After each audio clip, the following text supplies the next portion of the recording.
Hey yo, what is happening guys? This is the Lightning HA coming at you with another video. So today I would like to talk about next generation consoles. Yes, next generation consoles is one of the most interesting, most exciting times to be a gamer, and this solely concerns PlayStation 5 or whatever they call the next PlayStation, which is most likely PS5. So yeah, but we did get a lot of news and information regarding this from PlayStation about their resolutions, what their load times, possible release, and all that. So yeah, let's just dive straight into it. Exclusive: what to expect from Sony's next generation PlayStation. So let's read into this. So Mark Kearney would like to get one thing out of the way right now. The video game console that Sony has spent the past 4 years building is no mere upgrade. You have a good reason for thinking otherwise. Sony and Microsoft both extended the current console generation via a mid-cycle refresh, with the Xbox One and PlayStation 4 swapping mini sequels to the Xbox One X and the PS4 Pro. The key question, Kenry says, is whether the consoles add another layer to the source of experience you already have access to, or if it allows a fundamental change in what the game can be. The fact that they have been working on this console for the past 4 years is just wow. So let's continue reading. The answer in this case is the latter. It's why we're sitting here, secreted away in a conference room at Sony's headquarters in Foster City, California, where Kearney is finally detailing the inner working of the as yet unnamed console that will replace the PS4. If history is any guide, it will eventually be dubbed the PlayStation 5. For now, Sony responds to the question and many others with an enigmatic smile: the next gen console, as he refers to it repeatedly, won't be landing in stores anytime in 2019. A number of studios have been working with it though, and Sony recently accelerated its deployment of dev kits so the game creators will have the time they need to adjust its compatibilities.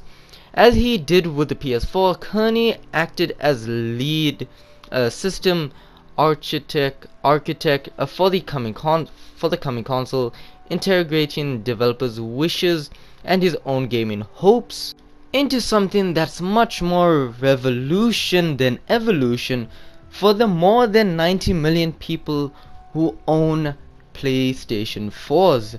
That's good news indeed. Sony's got a brand new box. So this is really interesting, the fact that he wants the next gen to feel like next gen and nothing like the older gen, which is what the PS4 may be very soon. But a true generational shift trend to include a few foundational adjustments. A console's CPU and GPU becomes more powerful, able to deliver previously unattainable graphical fidelity and visual effects. System memory increases in size and speed. The game files grow to match, necessitating larger downloads or higher capacity physical medias like disc. PlayStation's next generation console ticks all of those boxes, starting with the AMD chip at the heart of its device. One in some alphabets soap follows. The CPU is based on the third generation of AMD's Ryzen lines and contains 8 core of the company's new 7nms, ZENs, and 2 microscopic textures. The GPU, a custom variant of Radeon's Navy family, will support ray tracing, a technique that models the travel of light to simulate complex interactions in 3D environments. While ray tracing is a staple of Hollywood visual effects and is beginning to warm its way to high-end processors and Nvidia's recently announced RTX line, no game console has been able to manage it. yet. Now this is amazing news because this means we are that much closer to realism, more than the graphics from the PS1 era. It's going to be so realistic. I cannot wait for that. Ray Tracer's immediate benefits are largely visual because it mimics the way light bounces from object to object. In a sense, reflective surfaces and refractions through glass and liquid can be rendered much more accurately, even in real time, leading to heightened realism. According to Cerny, the applications go beyond graphic implications. If you wanted to run tests to see if the player can hear certain audio sources or if the enemy can hear the player's footsteps, ray tracing is useful for that, he says. It also the same thing as taking a ray through the environment, so it's going to be more realistic, going to have better sound effects, and it'll make enemies much more smarter, which I always love, making the game more harder. The AMD chip also includes a custom unit of 3D audio that Cerny thinks will redefine what sound can do in a video game. As a gamer, he says, it's been a little bit of a frustration that the audio did not change too much between PS3 and PS4. With the next console, the dream is to show how dramatically different the audio experience can be when we apply significant amounts of hardware horsepower to it. The result, Cerny says, will make you feel more immersed in the game as sounds come at you from above, from behind, and from the sides. While the effect will require no external hard drive, it will work through TV speakers and virtual surround sounds. He allows that the gold standard will be headphone audio. So these are just amazing, because the fact that audio is going to be massively changed, because from the PS3 to the PS4 gen it didn't change much, but considering the PS5 generation is going to be amazing, according to this, sound wise and graphical wise, it's gonna be insane, which is really good to know. But let's continue on with this. So one of the words Cerny used to describe the audio may be familiar to those who follow virtual reality: presence. That feeling of existing inside a simulated environment. When he mentioned it, I asked him about PlayStation VR, the peripheral system that has sold more than 4 million units since 2016 release. Specifically, I asked if there will be a next-gen PSVR to go alongside this next console. I won't go into detail of our VR strategy today, he says, beyond saying that VR is very important to us and that the current PSVR headset is compatible with the new console. So if you own a PSVR, you can use it on the new console. So the new CPU, new GPU, the ability to deliver unpredicted visual and audio effects in a game, and maybe a PSVR sequel at some point, that's all great, but there's something else that excites Cerny even more. Something he calls a true game changer, something that's more than anything else is the key to the next generation, is its hard drive. Next up is the larger a game gets. Last year's Red Dead Redemption 2 clocked in at a horse-choking 99 gigabytes for the PS4. The longer it takes to do just about everything. Loading screens can last minutes while the game pulls what it needs to from the hard drive.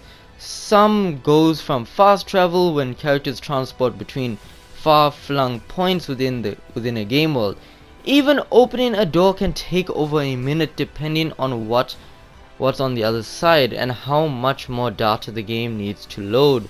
Starting in the fall of 2015, when Sony first began talking to developers about what they'd want from the next generation, he heard it's time and time again. I know it's impossible, but can we have an SSD? Solid state drives have been available in budget laptops for more than a decade, and the Xbox One and PS4 both offer external SSDs that claim to improve load times. But not all SSDs are created alike. As Sunny points out, I have an SSD in my laptop, and when I want to change from Excel to Word, I can wait 15 seconds. What's built into Sony's next gen console is something a little bit more specialized. Now that's an amazing word to use, specialized. I am really excited to actually read what's the next, because it's amazing, and that is freaking load times, lads.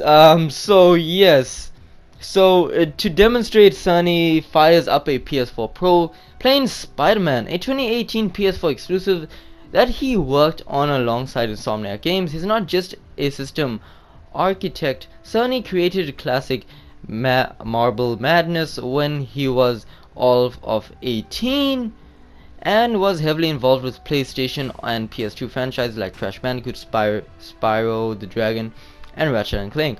On TV, Spidey stands into a small plaza. Sunny presses a button on the controller, initializing a fast travel interstellation screen. When Spidey reappears in a totally different spot in Manhattan, 15 seconds have elapsed. Then Kearney does the same thing on the next gen dev kit connected to a different TV. The dev kit on early low speed version is concealed in a big silver tower with no visibility componentry. What took 15 seconds now takes less than 0.8 seconds to be exact. That is just amazing. Holy shit. Say goodbye to load times. Devs don't even need to make special load screens. They just put a black screen, then you're set. That's just one consequence of an SSD. There's also the speed with which a world can be rendered, and thus the speed with which a character can move through the world. Sony runs in a similar two-console demonstration, this time with the camera moving up at the Midtown Avenues on the original PS4.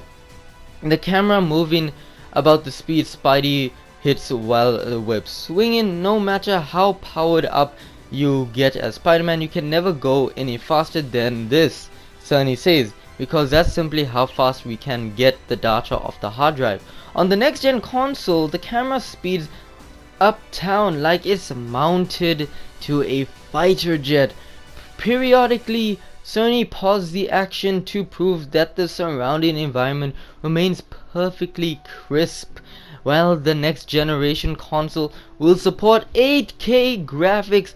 TVs that deliver it are few and far between, so we're using a 4K TV. Now before I actually go to the next one, yes, it's going to be 8K resolution, which is amazing, but of course if you can't afford that, you know, that's perfectly fine. You can use your 4K TV, or you can be like me, stick to your 1080p, but I'm not too sure if it'll play on 1080p because I don't have a 4K TV. I have a standard 1080p TV, which, you know, I'm fine with because I get to play it. It looks good. So let's continue. So it says right here, what else developers will be able to do is a question Sony can't answer yet, because those developers are still figuring it all out.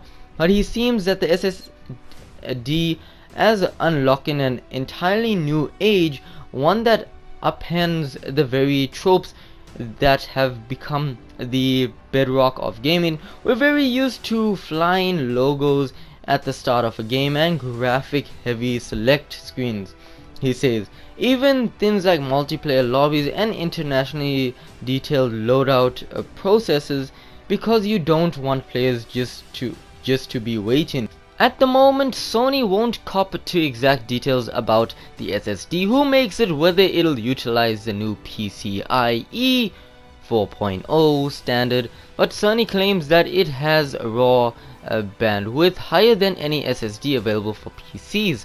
That's not all. The raw read speed is important, Sony says, but so are the details for the input-output mechanisms, the software stacks that were put on top of them. I got the PlayStation 4 Pro, and then I bought another SSD card which costed as much as the PS4 Pro. It was 1/3 faster.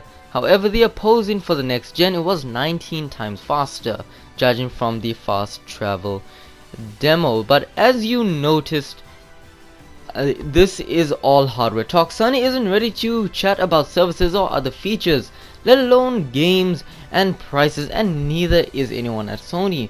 Nor will you hear much about the console at E3 in June. For the first time, Sony won't be holding a keynote in the annual game show. But a few more things come out during the course of our conversation. For example, the next generation will be accepting physical media, won't be download only because it's based on the PS4 architecture. It will also be backwards compatible with PS4 games, which is a huge thing. As in many other generations, it will be a gentle one, with numerous games being released for both PS4 and next gen.